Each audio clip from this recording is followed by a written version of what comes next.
Hi, I'm Talicza. And I'm Rachael, and this is Transatlantic Crime, a true crime podcast that covers stories from each side of the pond. Every week, we will both cover a separate story with a running theme. Disclaimer, this podcast will contain swearing and details that some people may find offensive. If you are of a sensitive disposition, listener discretion is advised. Welcome to Transatlantic Crime. So close.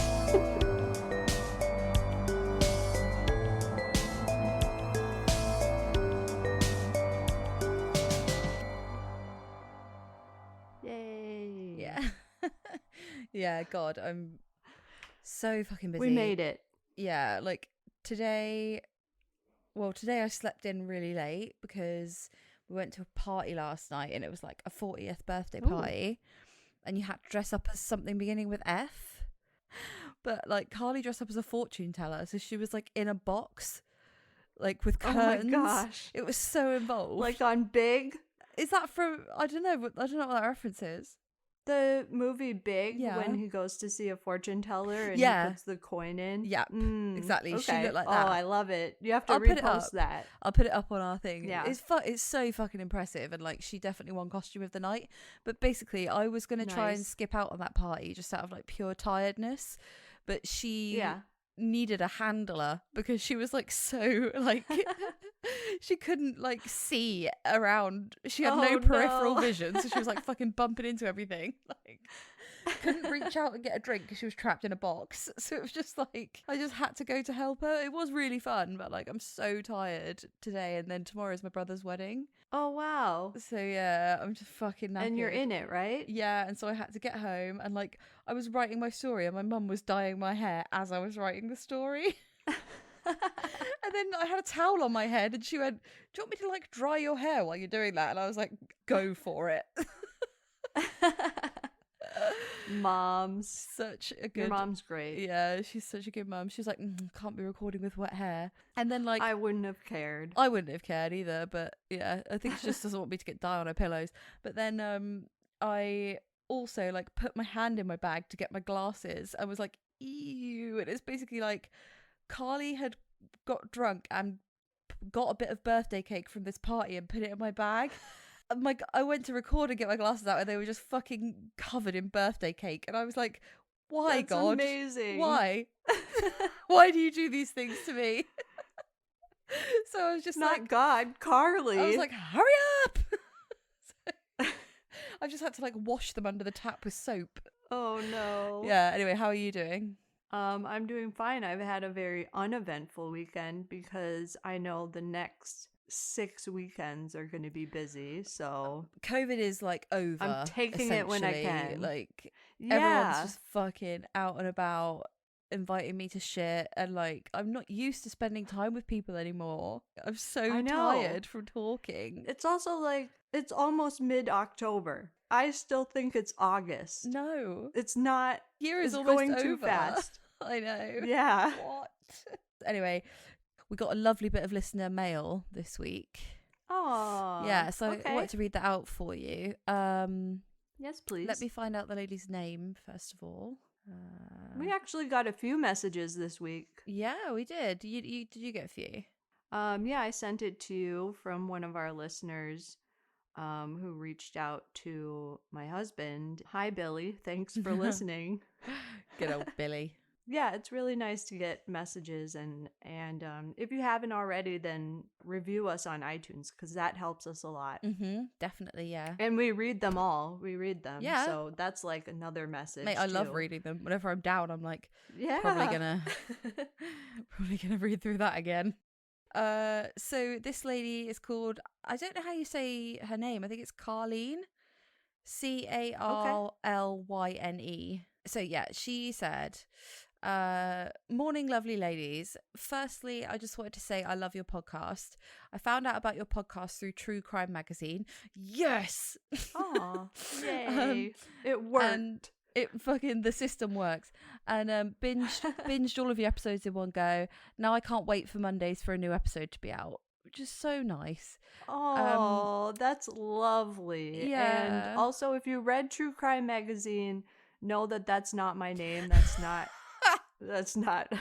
My name is not Rachel Fairburn. No, she's in a But- different true crime podcast, which is also brilliant. Yes. If you binged us, then Carlene, then you probably heard the explanation in Yeah. a previous episode. Yeah. But thank you so much for listening. I'm so happy. Yeah, and then she basically had a corrections corner for us, which she was like, Oh, like, okay. please don't think I'm a knob for pointing Love this it. out. And I'm like, no, like, this is really good Not at all. information.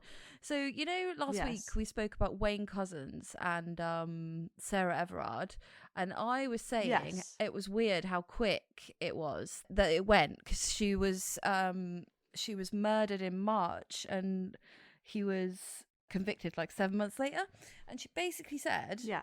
she just wanted to point out that Wayne Couzens never actually stood trial because he pled guilty in the first instance. So Oh, right. what Yeah. happened was his sentencing hearing, which was due to the horrendous crime he committed, and it took place over 2 days. But that's why it felt like it had taken place so quickly after the crime, because the prosecution and the defense didn't have to get the trial ready. So Right. if he had pled not guilty, it would have most certainly been a longer wait for the trial. We can't pretend that the courts are able to speed up a trial due to public interest, etc. The backlog Right. is horrendous even for minor offences. I hope you don't think I'm out of turn for pointing it out. Not at No, all. not at all. That's super interesting. It also makes a lot of sense because usually when you plead guilty, what you did becomes public knowledge. Like that's one of the Yeah. reasons why Israel Keys never pled guilty or anything, because he didn't want anything to come out. I didn't know that.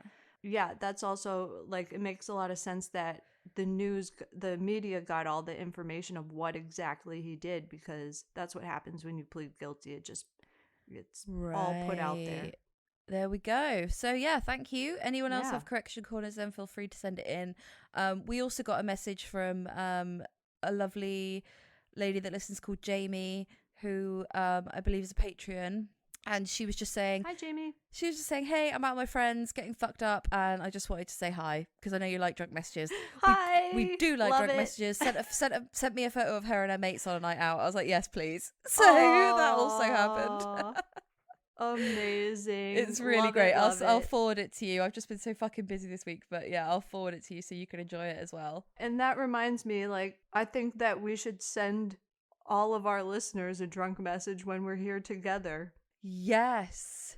Yes. That would be a good Patreon. Maybe we'll do a Patreon, a little mini episode, and send a little drunk message love note. Transatlantic crime. Yeah. Yes. That's a really great idea. Okay, Yeah. right. We need to get into this because I mean, I'm dying hair while I'm writing. Like, that's where I'm at. So Yeah, we do. We gotta go. Yeah.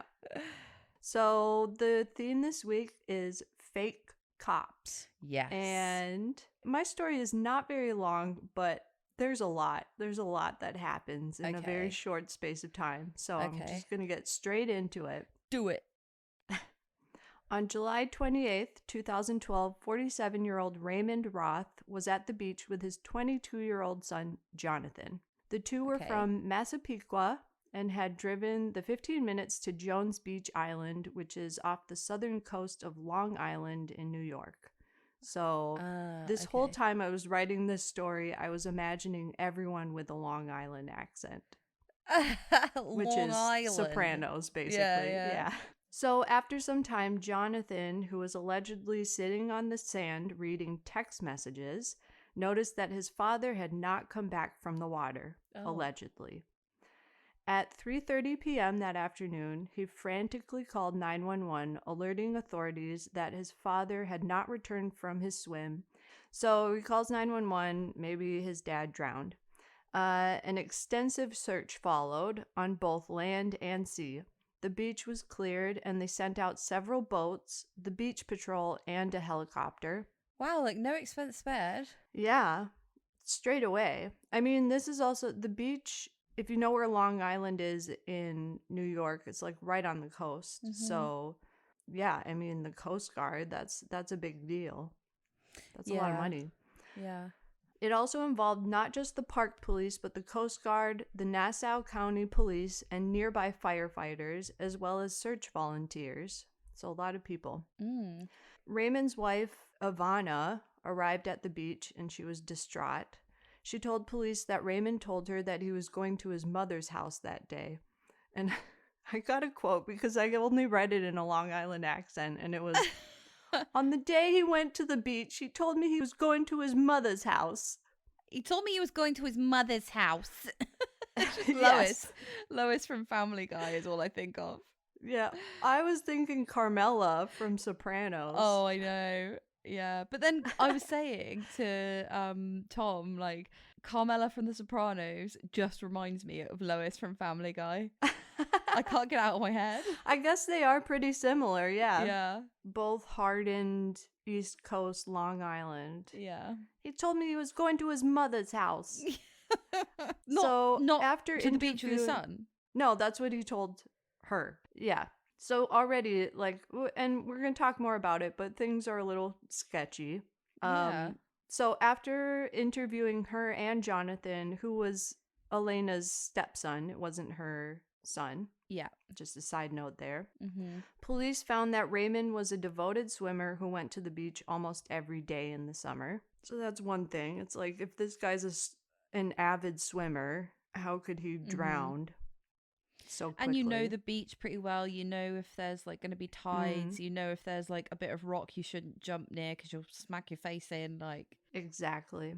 Ivana claimed that Raymond had been acting strangely ever since January. So this is July that he disappears. So Okay. he'd been acting strange ever since January when he tripled the life insurance policy. oh, that's a bingo. That's a tick on the bingo.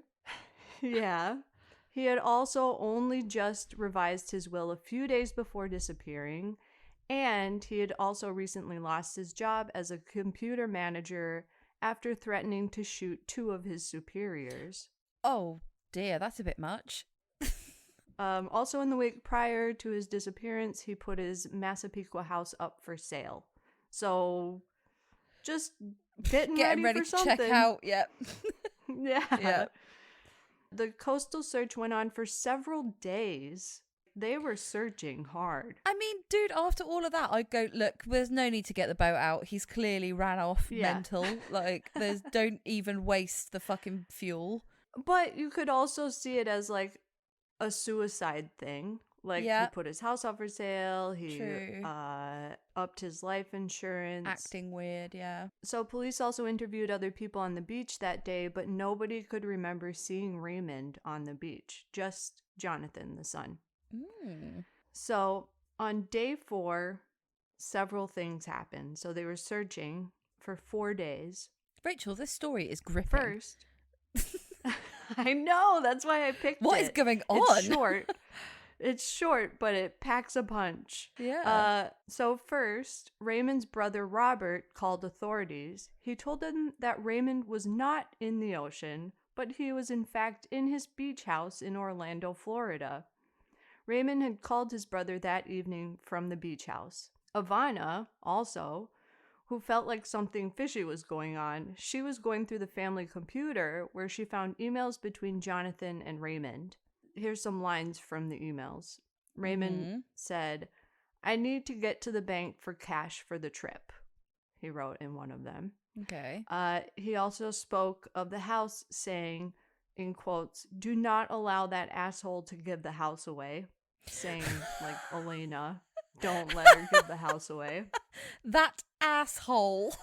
Yeah, Can you imagine her reading that? She's like, yeah. my lovely wife. Well, fuck you too, then. I got a name. Yeah. Raymond also wrote of the life insurance policy, wanting his son to collect at least $410,000 in life insurance benefits while he started a new life in Florida. So eventually the plan was that his son would get the money and then he would give that to him in Florida. You gotta be pretty stupid to think that this is gonna work. You're still on the same side of the fucking country. You're Right. What you do, like that? At least go to Canada. I or know, go to a something. different country. Like you're fucking. That is the worst plan. You went to your beach house. That's you like, went to your house I'm in gonna- Florida. Right, so I live in Bristol, so I'm just gonna fake my own death and go to London. Like what? Yeah. Come on, Just a few hours away. make an effort. So after Elena and Raymond's brother both went to the police went to Orlando to see if the tips were true, but no one was in the Florida home. They had just missed Raymond. However, at 3:30 a.m. the next morning after they had gone, on August 2nd, 2012, Raymond was pulled over in Santee, South Carolina, which is just north of Florida. Mm-hmm. He had been speeding going 90 miles an hour.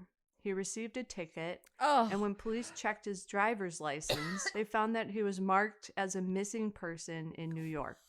What a moron! Talicza, it Have you ever heard? gets worse.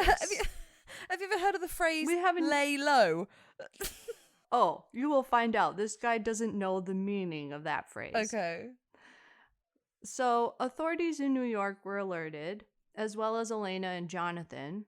Captain Bruce Marks, the commanding officer of the state police on Long Island, said he spoke briefly to Raymond on the phone.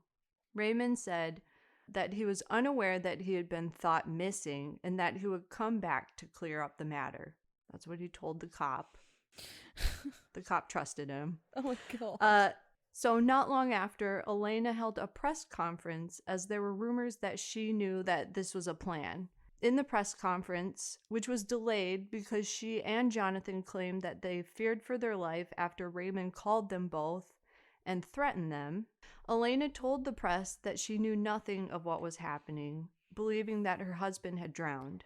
I don't know who However, to believe. she said, yeah, I believe her in this case because she almost immediately was like, divorce. Fair enough. Like, reading Fair play. emails, she went straight to the police, and it sounded like they didn't have a happy relationship leading up to this, and that he said that he just wanted to get away from his wife.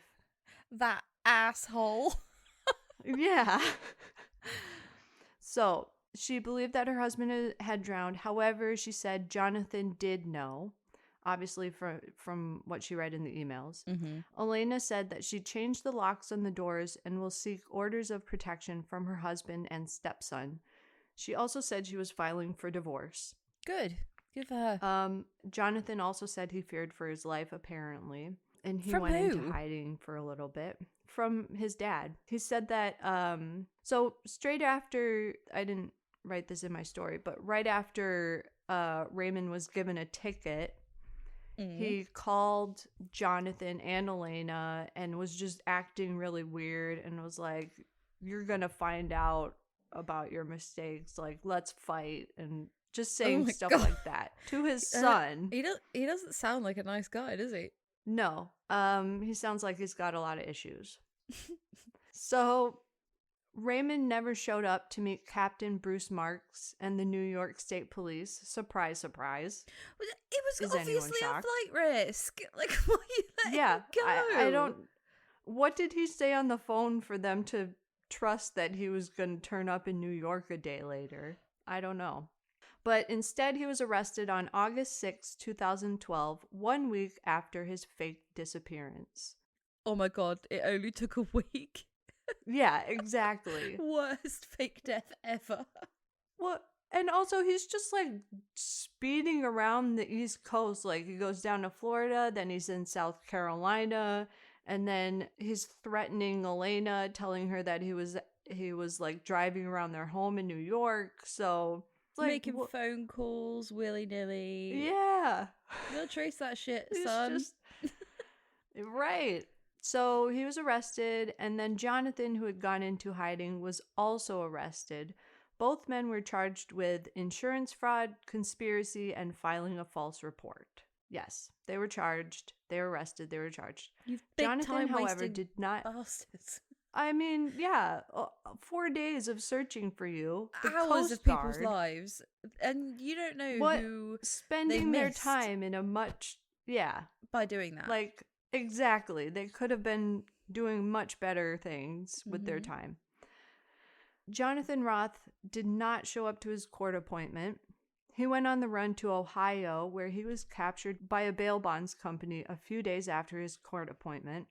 Nice. I just imagine, like, Dog the Bounty Hunter, like, searching for him in Ohio. I now I can't stop imagining the Mandalorian. Oh, Like That now, too. it's so like such a glamorous like version of a bounty hunter. It really is. Yeah. Yeah. However, in this case, they interviewed the woman who owns the bail bonds company, and she was like, yeah, we had to be kind of sneaky with him. And what they did was, instead of sending Dog the Bounty Hunter or the Mandalorian, they sent an attractive woman to his front door. Boom. Done. Done. He opened it and he was arrested and brought back to New York, where he was sentenced to 1 year in jail, which he could have avoided if he had showed up to his court appointment. Yeah. Jonathan told the court that he was very sorry for what he had done and that he was coerced by his father to do this. Doesn't matter. You still ran from your court appointment, so sounds guilty to me. Yeah. Raymond Roth agreed to plead guilty to the conspiracy charge in exchange for a sentence of 90 days in jail and 5 years probation. He also had to pay restitution for the cost of the search, which was $27,445 to the U.S. Coast Guard and $9,109 to the Nassau County Police Department. So I mean, they're never going to fucking get that money. Like, let's be honest. No. It's not like they've arrested like a Kardashian where they can actually get that money. But I think that's the most fitting punishment anyway, is you wasted our time and money, give us the money back. Yeah, you're going to have to pay us back. I don't know if you've noticed, but our theme this week is police impersonations, fake cops.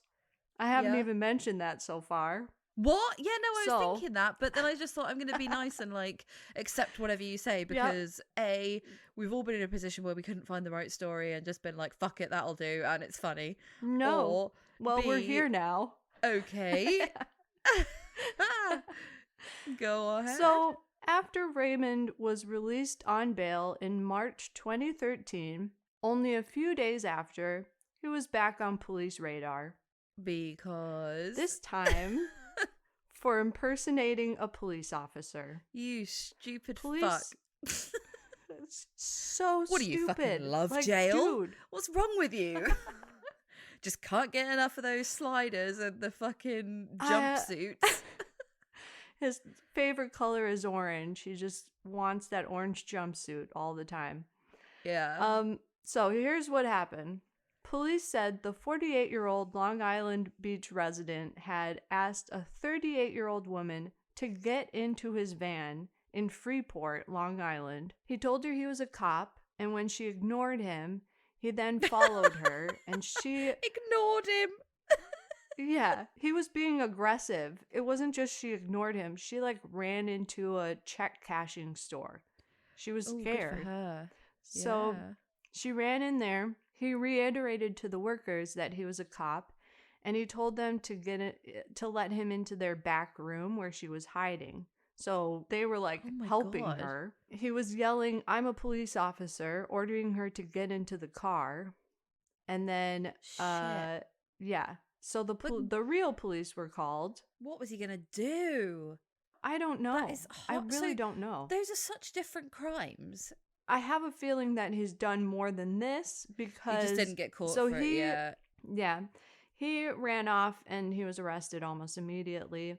And the police said he's suspected of trying to lure 2 other women as well. So there were 2 other cases where he tried to do that. So in some weird way, he went from like committing fraud to he was just going downhill. Yeah. Trying to get women into his van. Who knows what he would have done done. Exactly. That's what I'm saying. Well, I think we can all imagine. Continued. Yeah.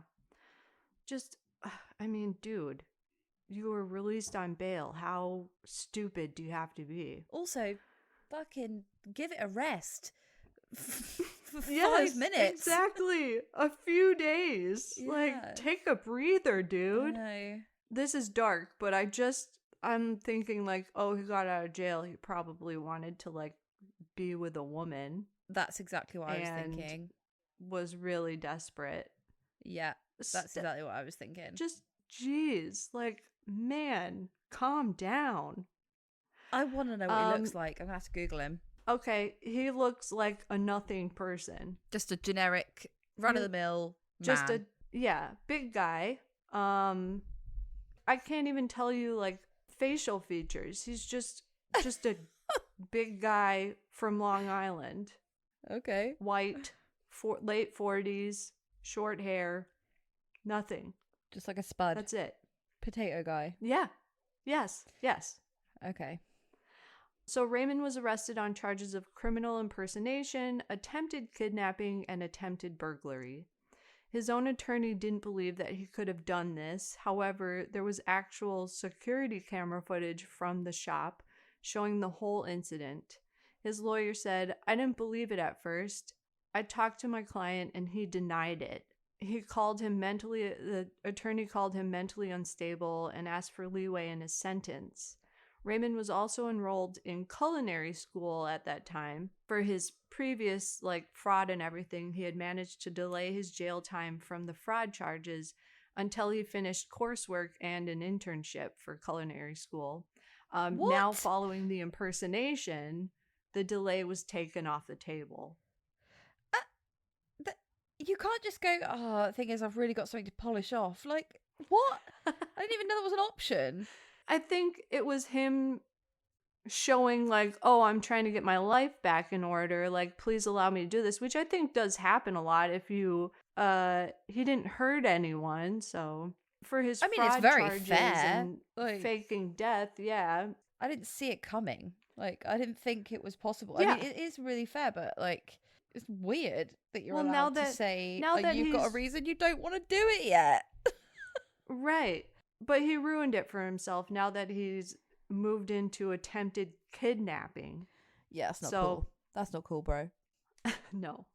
On April 24th, 2014, Raymond Roth was sentenced to 2 1/3 to 7 years in prison, and he was ordered to pay a further $36,000 in restitution to the police.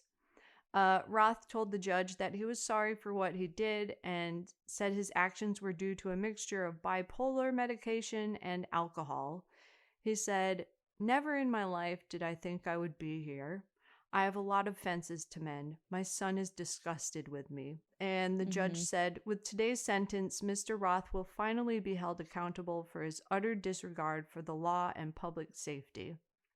So he went to jail. He went to the same jail as Jonathan, and they made up in prison where they attended church groups together. Oh, And a lovely that story. is the very short, right? The very short but twist and turny story of Raymond Roth and fraud and impersonation. Fucking hell. That is, I mean, I'm not surprised he moved to Florida because that is some Florida man shit right there. Exactly. Reading the different accounts from people, it just sounds like he's had a messy life and he just lost his grip. It's just bad decision That's it. after bad decision on that one. Yeah. Also, but you know what right. though? On a more serious note, trying to lure women into your car is a huge red flag that you're going to escalate as soon as you get a chance. I totally agree. He only didn't murder those women because because he's just obviously such a fucking. He's obviously not sneaky enough or clever enough to pull it off. But that's not to say that one day he won't manage it. Right. So right. I kind of would be keeping a fucking good eye on this guy because it feels like as soon as he's out, he can't help himself. I tried really hard to find out where he was after this because this all happened in 2012, 2013. So if he finished his full maximum sentence, which I doubt he did, 7 years. Yeah, exactly. Then he would be out by now because he would have gotten out in 2019 or 2020. Well, thank fuck it was like COVID and nobody could go anywhere. That's probably the only reason he's stayed out of trouble so far. Oh, maybe, yeah. But yeah, I couldn't find anything else out about him. So he is going to murder someone. Hopefully one day. Hopefully we don't ever hear from him. But wouldn't be surprised if we do. No, I agree. Same thing. And now a word from our sponsor. That's a lie. We don't have a sponsor. If you would like to sponsor us, get in touch, baby. Yes. Okay, so no, our Patreon sponsor us right now. Thank you. They do, Patreon. and just gonna slip that in there. Well done, Rach. You're so good at this kind of thing. Yes, we love you all. So I this week decided, because now the details have been made extremely clear, I basically watched a really good YouTuber called That Chapter. He's an Irish fella called Mike, and I love his videos. If I wasn't being such a cheap ass at the moment, I would sponsor him on Patreon, because he is I just fucking love his content. And he did an episode on Sarah Everard, and he had so much shit. He had like loads of footage of, well, in fact I won't say it 'cause it'll give it away, but he had loads of like police body cam footage. He just knew, he just really done his research, so it just really inspired me to cover Sarah Everard this week, so that everybody can kind of find out, because I didn't know, and I haven't seen or found a podcast that has explained it yet properly, so I thought I would do Sarah Everard this week. It's so fresh, and that's probably why, but yes, I mean, good, because you know, especially American listeners don't really know, but it made a huge impact in England, didn't it? Oh, there were massive protests and like marches, and there was also a woman, I think her name was Sabina. She's a woman of color, and she went missing like around the same time. And there's just been like a lot of debate about women keeping safe and whose responsibility that is, and how, you know, it's not our responsibility not to get raped, it's men's responsibility not to fucking rape and murder us. Right. So yeah, there's been a lot of talk about it in the media. So yeah, I'm gonna crack on. So Sarah Everard was born on the 14th of June 1987, so she would have been like the year above me in school. So like, she's the same age as me. I was born in 87. Yeah, so, you know, it's pretty relatable. Yeah. And she grew up in the northern city of York, which is, really, really far up. Lovely cathedral. So her dad, Jeremy, got his PhD from the University of Cambridge in 1983, and then he went on to work as a professor at York University in the science department, and her mum worked in the charity industry. So parents are really successful. I Googled her to find out her birthday, because that wasn't included, and then I found out basically her dad like has a LinkedIn, so like you can see a picture of her dad really easily online, and he's just like he just looks like such a normal dad. Yeah. So she was the youngest of 3 children, which is horrible, because like I'm also the youngest of 3 children, and like I can imagine it would just feel like a piece of you was forever missing. I mean, I can tell you, like, when you have younger siblings, you're so protective of them. Oh my god. Especially the baby. Yeah. Especially the baby. Oh, just fucking so heartbreaking story. So yeah, she went to Durham University to study human geography. And then she worked as a marketing executive. I'm a marketing manager, so the parallels are just fucking crazy. Like, it just feels like it could have been me or any of my friends. So, right. Yeah, so she went to Durham University, and then when she finished, she moved to London, and that's where she was working in marketing. And she was an account manager, and she ended up living in Brixton. She worked for various PR. It's crazy because I lived in London, and I would say 90% of my friends are account managers in the film industry. Right? Like, that's just what you do. Insane. Yeah. Yeah. It's so like relatable, all of this. So yeah, she worked at different marketing agencies, and then she ended up at a digital marketing agency in Holborn, which is central London. And it was a new job that she'd started in February 2021 as a group account director. So she'd only just got a new job, basically. Wow. So a few weeks after she started that job, on Wednesday the 3rd of March, she was out one evening and she went to visit her friend in Clapham. And Clapham and Brixton are pretty close. South London. Yeah, south. Yeah, are they southwest or just like southeast? I don't know. Somebody can tell me. But she went to London. She went to London. Sorry, I'm so fucking tired. she went to Tesco to buy a bottle of wine, and like just basically took a bottle of wine to her friend's house. Yeah. And this is like normal. Yeah, and basically this was like the middle of lockdown. So you Mhm. weren't supposed to go and see your friends. So Right. she's obviously like, all the pubs were shut. So she's obviously just got a bottle of wine and been like, I'll just come and sit with you in your house and we'll sit 2 meters apart and drink it or whatever. Or Yeah, and people were also really like lonely. during lockdown, it's like people were going to see their friends, but in my case, we were going and we were sitting 6 feet apart outside and having a bottle of Yeah. wine or having a beer, or it's so important to like socialize. Otherwise, yeah, Yeah, like like, the loneliness would get to you. and also I didn't really see like any criticism of her going and doing that, because everybody fucking knows that they did it. Do you know what I mean? Like, nobody Right, piped exactly. up. That's what I'm saying. Like, it was just important to do that. It was, Yeah. you can't expect to not be a human and have social interaction with the people you care about. Yeah, I mean, like, say for example, you have a friend and their boyfriend breaks up with them or something, and they're like, I'm so lonely, I'm on my own. Yeah. You would say, I'm coming over with a bottle of wine. Yeah. We'll talk it out. It'll be okay. Because Right. everyone was having such a Right. hard time. So, like, yeah, nobody really piped up and said she shouldn't have been doing it anyway. Like, nobody said that, No. because No. everyone was fucking bending the rules in their own way, I feel. Right. She saw the friend, and then she was walking home from Clapham to Brixton, which is a 50-minute walk, a 55-0. And on that walk, she called her boyfriend.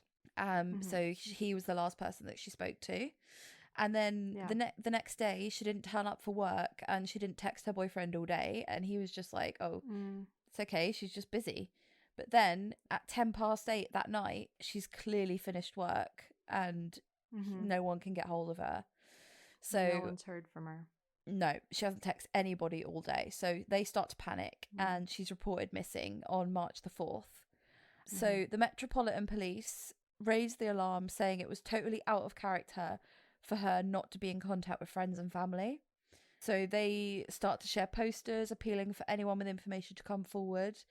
And it's like, when a crime happens and there's the picture that they use in the media. Yes. And we've discussed this before, haven't we? Where we're like, fuck, if we ever go missing, let's discuss what picture to use in the media. Use this picture. Yeah. Yes. Like, the picture they use of her, she is just smiling, and she just looks like just a nice person. Like, she looks like a young, beautiful, regular, nice girl. Your like friend, your coworker. Yeah, it breaks your heart looking at it, like, because she just looks so full of life. Right. So they start sharing these posters, and then the very next day, on the 5th of March, the case was escalated to the Special Crime Unit because they weren't getting much luck, and they became involved in because obviously, you got 48 hours to find somebody. Yeah. If you don't find them in 48 hours, it's bad. So they were like, shit, we need to escalate this. Frantic would you be if you were the friend that she came to see? Oh my god, you would feel so shit as well. It's obviously nobody's fault other than Wayne, not cousins. at all. Like, it's but you'd just be so worried. I mean, yeah, you'd be guilt aside or distracted. Anything, you'd be so worried. Yeah, it would be horrible. Yeah, sorry, so I keep interrupting too. No. Like, it's so like. It really is. It's like, it could have been me. It could have been you. It could have been any friend in London walking home. Also, like, the details are fucking chilling. Yeah. Yes. Everyone's done what she did. Too. Everybody. Yeah. I mean, like, we especially we can relate because we have lived in London. You have had a hard day at work and gone, I don't fucking care. I'm going to go and see my friend with a bottle of wine. Yeah. From Tesco's. You've also done that at the end of the night. You're like, oh, I'm not going to wait 15 minutes for the bus, and I'm just gonna start walking. And and London, maybe I'll get a bus, like, because there's bus stops every 2 minutes. Yeah, so it's like, if you just decide that you're sick of walking now, you'd be like, fuck it, I'll get a bus. Yeah, exactly. And maybe she knows she shouldn't be doing it, so she's like, I'm not gonna be like asked questions if I just walk. Yeah, I don't want to be around people so that I don't feel unsafe because of COVID, and I don't want to be questioned. Yeah, but also one of the things that I loved about London is that I did feel safe enough to walk home. Yeah, because it's so crowded. There's people everywhere all the time. It's so small and crowded that you're going to run into people. Yeah, and you're going to exactly. feel safe enough to ask for help. But If at I this know time in lockdown, like, yeah, no one was it wasn't around. as busy. Yeah. Well, yeah, like I say, Right. like in London, if you are in trouble, you can run into a shop immediately. There'll Mm-hmm. be somewhere Yeah. or a house, or there'll be a person on the street. Like there's always someone around, basically. So yeah, you do feel a lot Right. safer walking in London Right. than you do at a lot of places. Well, I did anyway. Yeah. Yeah. So Yeah, me too. the special investigation team, they start to search for clues around the park that she was near, through Clapham Common and the avenues that she may have gone down. And then they went on TV to appeal to the public. So Detective Chief Inspector Catherine Goodwin was head of the investigation, and she went on TV to provide the public with an update that they had knocked on doors and spoken to over 750 people. They also had thousands of calls, but then 100 of those calls were actually viable. So they were like following up on 100 different tips. And she appealed to the public that lived around that area to see if they could provide any CCTV doorbell footage or dash cam footage from where Sarah was last seen at 9 p.m. along Pointers Road. So as I said, this was at the height of COVID restrictions. So although she wasn't meant to be mingling outside of her bubble, the streets were really empty compared to the usual bustling London. So they were like, right. If you do have doorbell footage or dashcam footage, it should be pretty easy to see her, because she's wearing like a distinctive green jacket as well. She's got like quite patterned trousers on, so she's quite easy to spot. She's not like wearing all black or jeans and a t-shirt or whatever. Right. Like she's wearing like quite a vibrant outfit. So Yeah. they get a bus driver's footage, and he was driving down Pointers Road, and this footage spotted Sarah in her green jacket talking to someone on the footpath, and this was literally just minutes after she finished the call with her boyfriend. So the unidentified person, and you can watch this footage if you watch that chapter video on YouTube, she was talking to an unidentified male with a white Vauxhall Astra parked with the hazard lights on. So the police checked the CCTV following the route after this, and they never saw Sarah. So it was obvious that she'd never made it beyond that point. So that now they're starting to assume that whoever was in that car had taken her. Yeah. So a witness came. It's chilling that footage caught that too. I know, right? Two talking. Yeah. So a witness then came forward and said that they had seen her talking to the man, and that he had arrested her by handcuffing her and putting her in the back of his car. But they assumed that it was a legitimate arrest because he had handcuffs, and they thought it was just an unmarked police car, and they thought she was being arrested because of breaking COVID rules. So they were like, oh dear. But then when they realised that it was like the girl that went missing, they came forward and were like, yeah, we saw it happen. Yeah. So this stupid cunt had his number plate visible. So the police... and he had his hazards on. Yeah. How else? Because you're not allowed to stop anywhere in London. That's why. Because there's fucking like red lines on the side of the road that's like, do not even... Don't even pause for a minute.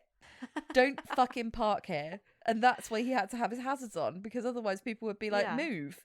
So what are you doing, so idiot? he's fucking absolute twat. So the number plate of the car was visible, so the police traced that car back to a hire car agency in Dover in Kent. So the White Cliffs of Dover. It's south east England, like the very beautiful countryside, gorgeous. White Cliffs of Dover is what it's famous for. So they traced it to there, and when they spoke to them, they said, yep, the guy that hired the car was called Wayne Cousins. He had left his name and his address with the hire company. They discovered that he was a police officer. So that's great. Wayne was a 48. My head. I know, right? So also Wayne, worst name ever. So he was a 48-year-old Metropolitan Police officer, and he was married to a Ukrainian woman named Eleanor, and he'd been married to her for over 10 years, and they had 2 kids together. Oh, so sad. A little bit about his history. So he was a constable in the Met, and he lived in the town of Kent so he would commute 2.5 hours every day to work in central London. So 2.5 hours there, 2.5 hours back. Is there a difference between a police officer and a constable? I think a constable is just like a bobby on the beat, just a normal police officer. Because you get detective constable and sergeant constable. Sure. Okay. You get like seniority above that, I think. So I think he's just a normal, yeah. Is You constable get just another word for a police officer? Yeah, because you get PC blah Okay. blah, which is police constable blah blah, which is like Oh, okay. the just the normal, I think, the normal level. Yeah. Okay. So he was the eldest of 2 kids, and he was basically, his family had a business, a mechanic. So he did that for ages. He was just a mechanic with his in the family business, and he'd also been in the Army Reserves before in his late 20s, and then he joined the police force quite late in life to become a policeman. Sketchy. And then that's on the bingo, isn't it? Become a policeman. And the army. That's so he joined the Civil Nuclear Constabulary, protecting nuclear power plants. Didn't even know they existed, but they do. And then after that, he ended up in the Met, which is basically just the name for the London police. Okay. So in 2021, he worked as an armed diplomatic protection officer. So what that means is that he would guard the different national embassies in London. So it seems like he's kind of got promoted. Like, so he's obviously not absolutely shite at his job. But on the 3rd of March, when Sarah went missing, in the daytime, he just finished a 12-hour shift guarding the US embassy. So he was in London already. It was he didn't just come into London on a whim that night. Well, you'll see. So he'd been linked to various acts of indecent exposure throughout the years. One happened in 2015 in Kent, so his hometown, and then another one happened 3 days before Sarah went missing. So in London, he just basically revealed his penis to a woman and then just put it back in his trousers. That was reported? It was reported, but the police never followed up on it. Oh my God. So, keep your cocks. This is one in of your your trousers. own. Yeah. Cops. Yeah. Somebody does something bad, they should get reprimanded straight away. Yeah. I mean, I don't like, I'm just hoping that like they couldn't properly identify him, or he just denied it and said she was mad, or like, I don't know what happened, but I don't think that's the first time you've done that. I think that's the first time someone's reported it, because most of the time you'll go, oh, like, you know, if you've ever been flashed, you'll be like, oh, somebody got their cock out, and they'll be like, do you know their name? No. You can't be bothered to waste half your day reporting that when you know nothing's probably going to come of it anyway. So you're just like, oh, whatever. Right. You're just on your way to work. You're like, oh, that just ruined my day. I'd like to move on from it. Yeah, I don't want to fucking rake over it like 50 times and then for nothing to happen. Right. So, also when he was in the Civil Nuclear Constabulary, his nickname was the Rapist. Don't know why. What? But that's a fucking red flag. It's not. Yep. Okay. Yep. Moving on. We can only guess why. Yeah. Oh yeah. I can guess why. So basically, on the 4th of February, which is obviously about a month before this happened, Wayne had booked the white Vauxhall Astra from a firm in Dover, Kent, and he did this using his own name. Like, didn't try and like fake his name or anything. And he also bought a roll of self-adhesive carpet protector on Amazon, along with a handcuff key. So he had premeditated this because this is a month before. At least a month before. Yeah. So on the day before Sarah disappeared, on the 2nd of March at 7 p.m, he began a 12-hour shift guarding the American embassy in London. And then he finished that shift at 7 a.m. on the 3rd of March. So after that, he drives back home to Kent, and then he picks up a hire car, and then he drives back into London. What? Then he stops Sarah on Pointers Road. He's off duty, but he's wearing his police belt, and he arrested her under the fake allegation that she'd breached COVID rules. Then he put her in the back of his car, and then they drove to Kent, which is a long drive, 2.5 hours. And Mike says in the video, like, she was a bright girl and she would have realised as soon as they didn't go to a police station very soon that yeah this is fake, and it would have obviously been shitting herself. So who knows what he was saying to her? he was probably getting off on scaring the shit out of her because he's a fucking cunt. He had her in the back of his car, drove to Kent, and then he switched from the rental car to his own car, and then he drove to a secluded area near his house, like a bit of woodland that he actually owned. So he owned land that was to attach to his house. He raped her, and then he used his police issue belt to strangle her to death. And this would have been about 11:40 p.m. Then he dumped her body, and the woods are near Ashford in Kent. So when he picked her up, what time was that? Was that like 9-ish or 9:30? 8-ish? Yeah, 9 it was. Yeah, that's not even late. That's I know. Oh. Yeah, they knew all of this because they tracked him by his mobile phone. So turn your phone off, you stupid fucking moron, if you're going to do something like that. How many hazards on talking to someone, handcuffing someone, keeping your phone on, getting a rental car? How stupid I know. Are you? I know. What did you think was going to happen? He just obviously wasn't thinking, I guess. Just thinking with his cock. No. Or just so arrogant that he thought he would get away with it. Yeah, I think a little from column A, a little from column B, basically, on that one. Yeah. So after he'd murdered Sarah, strangled her, and left her in the woods, the next morning he went out and bought a tart and a coffee. A tart, you know what a tart is, right? Like a little pie? Yeah, a little pie, like little fruit pie thing. Don't know why that's important. About 8 a.m. on the 4th of March, he had his coffee. He returned the hire car, and then he disposed of Sarah's phone in a place called Sandwich in Kent, which is a confusing name, but that is what it's called. You literally hired a car to do this. I know. To do this one That's thing. the one thing you thought would make you get away with it. Then that's mind-blowing. Yeah, it's just there are no words.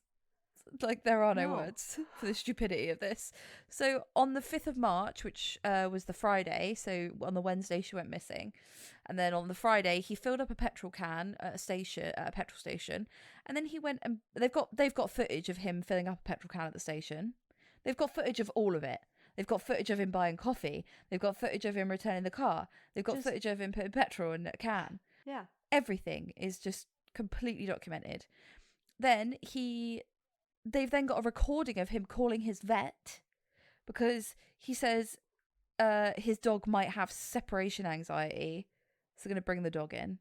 And he's so normal on the phone. Like, you can hear that as well in the video. Gosh. Then he went and bought builder's bags. So just like those big bags that you put like cement in, like sand in. Mm-hmm. And he hid Sarah's remains in like an old fridge, like an old fly-tipped fridge, basically. And then he took his family on a walk to Hode's Wood where he had hidden her body. What? So he took his 2 little kids and his wife on a walk in the woods where he had hidden her body. I do not fucking know. Then on the 8th of March, he reported in sick for work. And then on the 9th of March, police turned up to his door. 40 minutes before they arrived, he wiped his mobile phone, which again doesn't do you any good because they can still find everything anyway. No. At first, he denies knowing anything about Sarah. He just says, "Oh yeah, I've seen her on the news. Like, I recognize her picture, but I don't know who she is. I've just been following it on the news." But then he said, "Why are you talking to me? Because you must have some evidence, otherwise you wouldn't be here." Which is a funny thing to say. The police just go, "What have you got?" Yeah, like, what have you got on me? He was probably just fishing, like, yeah, right. And then the police say, "Oh, we can't obviously discuss any details of the case." And then, like, there's body cam footage, so the police are like going, you know, she's got friends that are really worried about her. She's got family that are really worried about her. She's well loved. We need to find her safe and sound. Like, they're trying to give him a bit of a guilt trip, I think, which is not going to work because he's a psychopath. No, not a psychopath, yeah. Yeah, and basically at this point he realizes that they must have something. Yeah. So he makes up this fucking mental story. Okay, let's hear it. So this is the story he makes up. He says, this is all on tape as well. You can listen to all of this. He says about 50 times during it as well. Okay. So you can tell he's like doing it on the hoof. He's like, yeah, that'll do. That's kind of how he's doing it. Like, so he goes, yeah, I'm in financial trouble. And these people, they're leaning on me, and they told me that I need to go and pick up a girl for them and take her to them. So I said I'd do it, and they said that they're going to hurt my family and take them away. So at that point I had no option but to try and find somebody. So I just went into London and I just picked up someone, and they were like, wait, who's they? I won't go through like all of it, but he says, oh, it's an Eastern European gang. They were Romanian, and they were basically, he says he kind of went to a sex worker and refused to pay her or something along those lines. Okay. Then the European gang said after that she went missing, so you need to replace her. And he said, that's why I went out and kidnapped Sarah. How do you... This is so far-fetched. How do you expect anyone to believe that? I don't know. And then they're like... It doesn't make any sense. And then they're like, so how have they been contacting you? On your phone? And he's like, no, they just contact me. They're like, how? What? Send a note? Yeah. What do they do? He's just dancing around it, and he won't give them any real details, and it's just so bizarre. Oh my gosh. So he said, They said, okay, so what happened when you handed Sarah over to them? And he goes, they told me to meet them on this random bit of motorway, and they flashed their lights, so I knew that was the right car. And then I parked my car next to them, and then they all jumped out, and they met this girl, and they said, oh yeah, you've done good. And then they said, don't tell anyone or we'll take the family away from you. And he goes, so at this point, what am I supposed to do? I got to protect my family, and I'll drive you there right now to the roundabout where I dropped her off if you want me to. And they're like, nah, you're all good. So like, yeah. Well, they basically say you're fine. They're like, don't waste our time. They're like, show us on Google Maps. And he's like, okay. So he just obviously picks a fucking random roundabout. Okay. And he said, that's why I called in sick for work, because I was so stressed. I needed to stay with my family and protect them and make sure they're okay. Yeah. And they're like, right, okay, we're gonna look into this, and you're bullshitting. Like, they're like, no evidence to prove that this is true at all. So what they did was they started looking around his house. Obviously they were like, we're gonna search your house, we're gonna search your land and your garden. They'd already searched 750 homes in the London area before honing in on his address. Wow. During this search of his land, they found human remains, which were obviously Sarah's, but because they were really bad, basically they were really badly burnt. And what he'd done is put her in the fridge, burnt her body, and then put it in bags and then put her in a pond. So she was completely unrecognizable, and that's why they were like, we can't confirm it's her yet, but we found a body on his property, so it's more than likely her. So he was charged with her murder, obviously, and then he pled guilty to kidnap, rape, and murder. So while he was in prison, he tried to self-harm himself, and basically there's just loads of marks on his forehead, so it just seems like when he was sentenced, he had a really red forehead, so he basically seems to have tried to bash his own skull in, smack his head on the wall. So he was taken to hospital for that, but then he was later released. So his sentencing hearing began on the 30th of September. He's one of the very rare people in England that was given a whole life sentence. The judge said you'll never be a free man again. And so he's in prison, hopefully being bullied the fucking shit out of in there. And that is the really sad story of Sarah Everard and Wayne Couzens. So sad. My heart hurts for her and her family. I know. It's just, I think everyone has been itching to know, like, what the fuck he said. Did he confess to it straight away? Like, all of that kind of thing. And so that's why I wanted to cover it. Was his wife too implicated as well, or was that kind of cleared up? I think she was implicated because they couldn't rule it out, or because of his dumb story. Yeah, Probably. that's a good point. But yeah, there's been absolutely zero mention of her since. So I don't think she gave him an alibi. I don't think she knew any of this. I mean, I don't know if she knew about like the indecent exposure, but like from my point of view, people like that will lie and lie and lie and lie until right. If you're working 2 hours away from your house, you work in London, you work 12 hours a day, there's a lot that you could do away from your wife and kids and get away with. If he had to go to court for his indecent exposure, mm-hmm. he could have just told his wife, "Oh, I have to go to work today, an extra day of work," or like, she wouldn't be none the wiser. No, and it's like, here's a letter from the police. Yeah, work letter. My job. Yeah, it's a perfect cover. He also looks like he's really generic looking, just a bold, middle-aged white guy.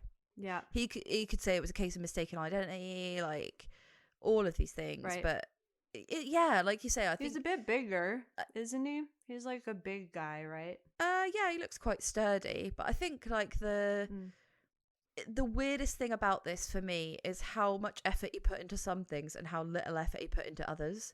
Yeah. Get a hire car and some carpet protector, but don't turn off your phone. Fake arrest someone, but then bury them next to your house. Yeah. You're a moron. It's just the worst. It's like such a badly executed crime. He was bound to get caught. It's so delusional to think that you would get away with it. It's just such a waste, like, of his life, his kids' lives, his wife's life. Like, I hope that she can go back to the Ukraine and just fucking start again, like anonymously with her kids or something. Because fucking hell. Ugh. Yeah. Anyway, sorry. I kind of wish we'd done it the other way around. Yours was really funny and like mine was horrible. But yeah. I know. It's very sad, but I'm glad that you covered it because it is very recent and it's good to just get the facts of what happened. It really makes you wonder what he's done other than indecent exposure. He's had to have done worse things than that to have escalated to kidnapping and murdering someone. There's got to be something else the rapist, out there. So yeah, surely there's no smoke without fire on that nickname. Right. I would go on to assume that he has been accused of rape or said something about raping people. That's the only thing I can think of. More than once, too, to have earned that nickname. Yeah. Crazy. Maybe I'm sure there'll be more information that comes out that will shed a bit more light on his past and why he's like he is. Like I said, it's so fucking recent. Like, he got 30th of September. And what date is it now? The 10th of October. 10th, so it's only been like 10, 11 days. Yeah, so it's pretty. I mean, I was like astounded at the quality of the videos and like the story that Mike from that chapter put together. So definitely watch that video. Like, that's my recommendation. Yeah, do it. Good job. Thanks, Good pal. research. Yeah. Well, tomorrow I'm heading for a wedding. Well, okay. This is kind of a weird leeway into I have a really quick story for you to just bring the lightheartedness back up. Oh yeah, I think it would be nice to finish off with a palate cleanser. Well, I want to get your reaction from this. So, I found out this weekend that we've had a lot of listeners, a lot of people from like back home in Minnesota. Mm-hmm. Hi, everyone there. I learned this weekend that our priest that married us in Minnesota listens to our podcast. Yes! Oh my god. That's so fucking amazing. Oh, yes, Father. I hope you're listening now. I thought you did a great job at the ceremony. Shout out to you. And laughed What was for his a name? full 5 minutes. Do you remember his name? Father John Bauer. I might block it out. Father I don't John know if you would Bauer. want people to know that, but Who cares? It's not illegal to listen to a fucking crime podcast. I don't know. What, you think he's gonna get like sent away from the church? Disbarred. Yeah, disbarred from the fucking church. No, not at all. I don't know. But yeah, I laughed for a good 5 minutes when I found out. How did you 'cause I was find that like, out? From Will. Will was talking to him, and That he was like, "Oh, I is listened to Rachel's brilliant. podcast." That Yeah. is fantastic. Yeah. Oh well, I feel blessed on so many levels. Yes. Hashtag blessed. We are blessed to have so Yeah. many diverse listeners. That's brilliant. That is a great note to end Yeah. on. Yeah. All right then. Thanks for listening. Speak to you next We week. will talk to you next week. Okay, love you. Bye. Thanks for listening to Transatlantic Crime this week. If you liked what you heard, please rate, review, and subscribe. And if you'd like to follow us on social media, you can find us on Twitter at TransatCrimePod, Instagram at Transatlantic Crime, and on Facebook with Transatlantic Crime Podcast. Thanks, bye.